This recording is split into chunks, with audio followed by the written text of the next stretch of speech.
किया जाता है कि अपने अपने जिला अध्यक्षों के माध्यम से वो जिला अध्यक्ष हर एक गांव पहुंच कर गांव में बहुजन आर्मी की टीम को तैयार करे।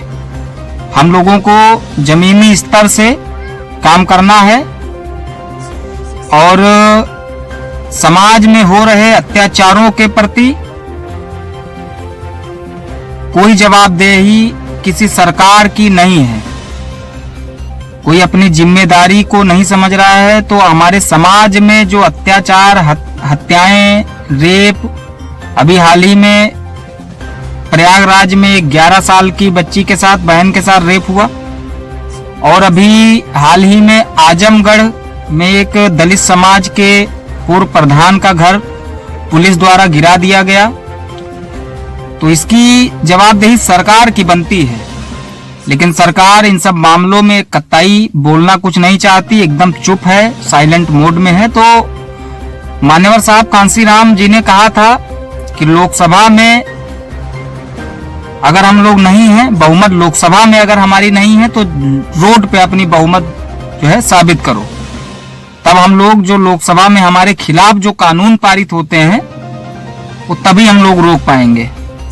तो आप सभी साथियों से, बहुजन आर्मी के कार्यकर्ताओं, पदाधिकारियों से हाथ जोड़कर ये विनती है कि एक कैडर तैयार करें, गांव-गांव जाकर बहुजन आर्मी के जिम्मेदार, ईमानदार सिपाही तैयार करें जो इस समाज की लड़ाई को, इस समाज में हो रहे अत्याचारों के प्रति गांव-गांव जाकर गरीब, शोषित, पीड़ित परिवार से मिलकर उनकी मदद कर सकें और उनको बाबा साहब अंबेडकर जी के संविधान के बारे में जागरूक कर सकें। क्योंकि देखिए, जब तक हम लोग संविधान के प्रति जागरूक नहीं होंगे तब तक हमें नहीं लगता है कि हम लोग अपना हक और अधिकार ले पाएंगे।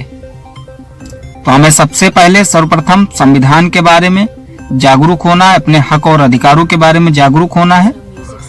उसके बाद हमको अपनी लड़ाई पूरी मजबूती के साथ जमीनी स्तर पे लड़ना है, तभी हम लोग जीत पाएंगे इन मनुवादियों से और इन मनुवादी सरकारों से। और हम लोग मेहनत करेंगे, हम लोग पूरी मेहनत कर रहे हैं।